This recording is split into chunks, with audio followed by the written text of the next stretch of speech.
22 heures sur 24, un livre de Solène Olagaray et des lycéens de Bayonne, maison d'édition Eléa Bissi, et la présentation animation sera faite par Gabi Muesca, qui a dû lire le livre. Hein, c'est ça? Je confirme, je l'ai lu. Voilà. Alors il faut bien s'approcher des micros et ne pas avoir peur de parler assez fort. Geluarte. Alors je m'appelle Solène Olagaray, j'ai 17 ans et je suis lycéenne à Cassin. Bon, Solène n'est pas là, malheureusement, elle n'a pas pu venir.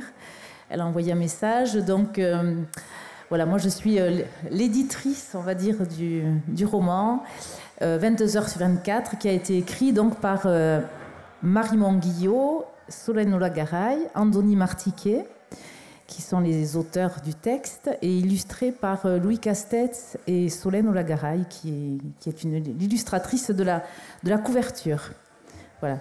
Et Gabi a préfacé le livre, ainsi que Beñat Gachen de l'association LGBT des Basco Arcolan. Voilà. Rappelez aussi qu'il y a un parrain qui est d'ici et qui parraine la sortie de ce livre, donc Christophe Ondelat, le journaliste, j'allais dire parisien, et d'origine d'ici, mais parisien quand même. Et alors pour revenir sur la genèse de mon accompagnement et de la réponse que j'avais donnée, donc positive à Eléa Bissi, donc à la maison d'édition, quand j'ai lu ce livre, et pourtant j'en ai lu quelques kilos de livres consacrés à la prison, eh bien, alors je ne vous dirai pas dans quelle page c'est, mais il y a une page qui m'a fait pleurer. Voilà, je sais qu'on n'a pas coutume de dire que l'on pleure, surtout quand on est un garçon, mais je dois avouer que j'ai pleuré en lisant un paragraphe de ce livre, et les gens qui me connaissent, qui savent les relations que j'ai avec l'émotion, ont été très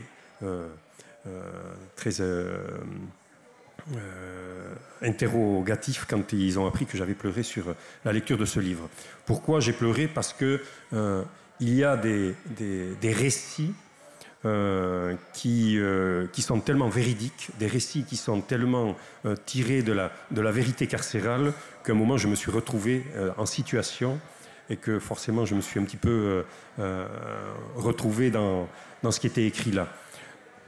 À ces jeunes-là qui avaient 17 ans, lorsqu'ils ont écrit ce livre, je leur ai dit, je pense que dans une vie passée, certains d'entre vous, vous avez été prisonniers ou prisonnières, tellement c'était véridique, leurs propos. Alors j'ai su après que c'était d'abord le fruit de beaucoup de travail. Ils ont beaucoup lu, ils ont beaucoup été sur Internet aussi pour s'intéresser au monde carcéral. Je crois qu'il n'y avait qu'un des jeunes qui avait, je crois, un grand-père qui avait... C'était Marie, oui, une jeune fille. Qui avait fréquenté un petit peu, qui avait été usagé de l'administration pénitentiaire, oui, pour rappeler le terme administratif, usagé. Et bon, mais sinon, les autres écrivains n'avaient pas de relation particulière avec la prison. Donc, ils ont fait un travail de recherche.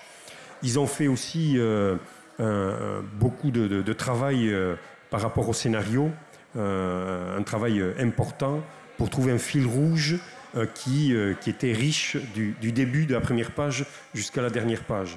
Et techniquement, il y a aussi quelque chose qui est assez extraordinaire. Hein. Le livre est composé de plusieurs acteurs majeurs qui se succèdent autour d'une histoire qui touche, une histoire dramatique qui touche un jeune adolescent.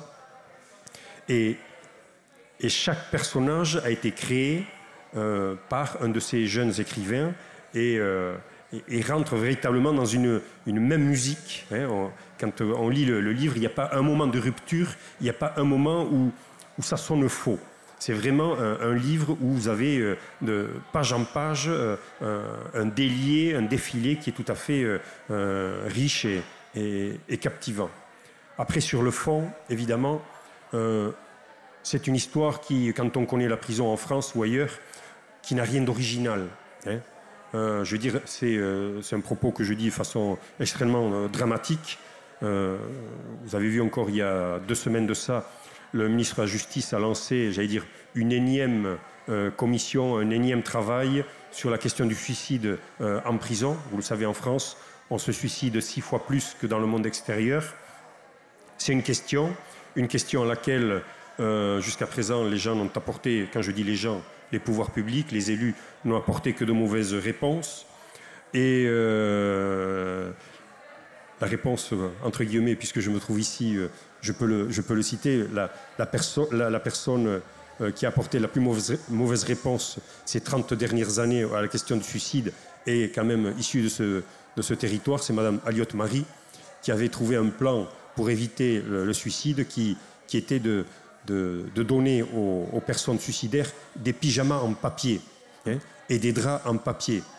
Et il se trouve que après que le décret d'application ait été signé, il y avait un premier suicide avec les fameux pyjamas en papier.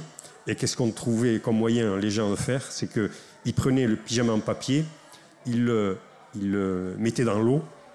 Et en fait, ils ont trouvé qu'en le mettant dans l'eau, il était fait d'une telle matière que ça le transformait presque en corde.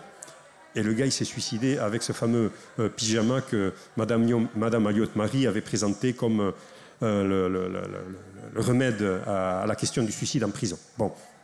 Donc tout ça pour vous dire que la question du suicide, qui est la fin, j'allais dire, en tout cas bien présente dans ce livre, est une réalité qui est encore bien réelle. Et tout ce qui se dit, tout ce qui se fait autour de ce suicide, quel que soit le personnage intervenant dans ce livre, c'est véritablement quelque chose de très réaliste. Après, il y a la question de l'homosexualité et la difficulté qu'ont encore, même si il nous a été dit que la société française a fait des progrès sur la question, mais il n'empêche que vivre son homosexualité dans notre société, et particulièrement pour des jeunes, pour des ados, c'est quelque chose d'extrêmement difficile. Et là aussi, ce livre souligne une réalité touchant donc le personnage principal, qui malheureusement est une réalité pour des milliers et des milliers de jeunes dans notre société. Donc là aussi, ce livre touche une question sociale extrêmement difficile, qui nous concerne tous, hein, pas simplement les parents d'enfants, mais la société de façon générale. Et ce livre est véritablement éclairant sur ces difficultés-là. C'est vrai que je crois que ceux qui parcourent, une des thématiques qui parcourt le livre, donc de ce jeune homosexuel qui, bon, par plein de rebondissements, on le sait dès le départ, va se suicider en prison, c'est la question de l'identité qui se pose peut-être avec une acuité plus grande encore quand on est adolescent, comme c'est le cas de ces jeunes auteurs. Et ce qu'ils voulaient traiter, en fait, ils ont pensé à la prison, pas au départ, ils nous ont expliqué, c'était comment on pouvait perdre sa personnalité, comment on pouvait être dépersonnalisé.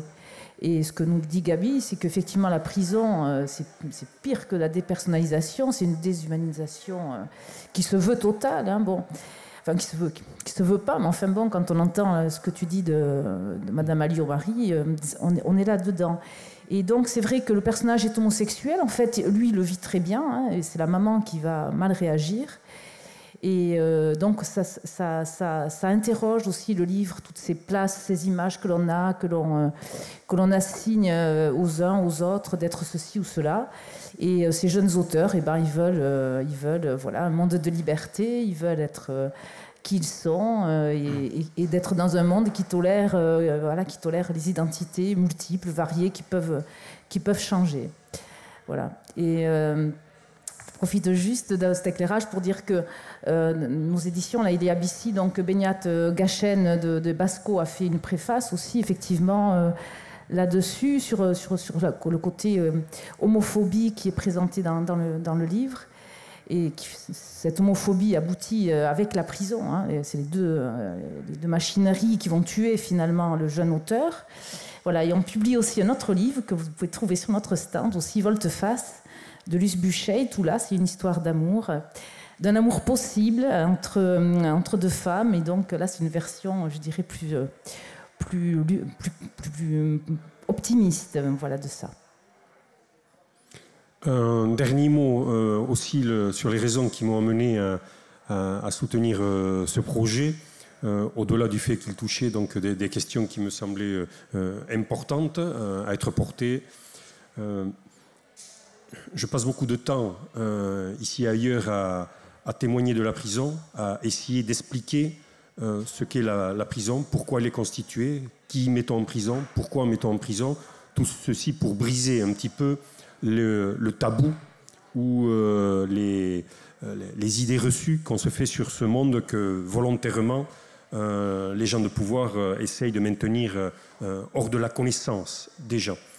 Je trouve que ce livre est un excellent outil pour aborder la question de la prison et de casser quelques tabous. Voilà. Donc, c'est la première raison. Et puis une deuxième raison, j'en terminerai là, on a coutume de désespérer de notre jeunesse. Et c'est vrai aujourd'hui, mais je pense que toute génération est critique de sa jeunesse. Nous avons, au travers de ces jeunes-là, la démonstration qu'il y a des jeunes qui ont la tête bien faite et, plus important encore, qui ont le cœur bien ouvert. Voilà. Donc ce livre en témoigne et il faut vraiment les encourager. Voilà. Et pour juste un dernier mot, qui va tout à fait dans ce que tu dis, Gabi, les jeunes auteurs ont souhaité que les droits du livre soient donnés à l'Observatoire international des prisons. Donc ça va tout à fait avec ce cœur ouvert dont tu parles. J'avais juste une question. Qui est Solène Olagaray, puisqu'elle n'est pas là? Alors, Solène Olagaray, c'est une des illustratrices du livre, en fait. D'accord. Et donc, là, elle devait être remplacée par Andoni Martiquet. Alors, Solène, elle est partie, puisque le Bilsar devait se tenir à Pâques. Elle est à Nantes, là, pour ses études. Ça y est, ils viennent de partir à Nantes, puisqu'ils étaient en première quand ils ont écrit le livre, en terminale quand il a paru, et donc là maintenant ils sont en train de partir. Andoni devait venir et il est malheureusement malade, il m'a téléphoné tout à l'heure. C'est dommage, je ne connais pas les lycéens, quoi. Eh bien sûr, ouais. Je comprends bien que je fais pas le poids, mais ils ont travaillé ça pendant les cours avec un prof particulier ils ont travaillé avec quelque chose qui n'existe plus. Ils avaient travaillé dans le cadre ça s'appelait de TPE, travaux personnalisés encadrés, mais ça a dépassé assez vite ce cadre-là.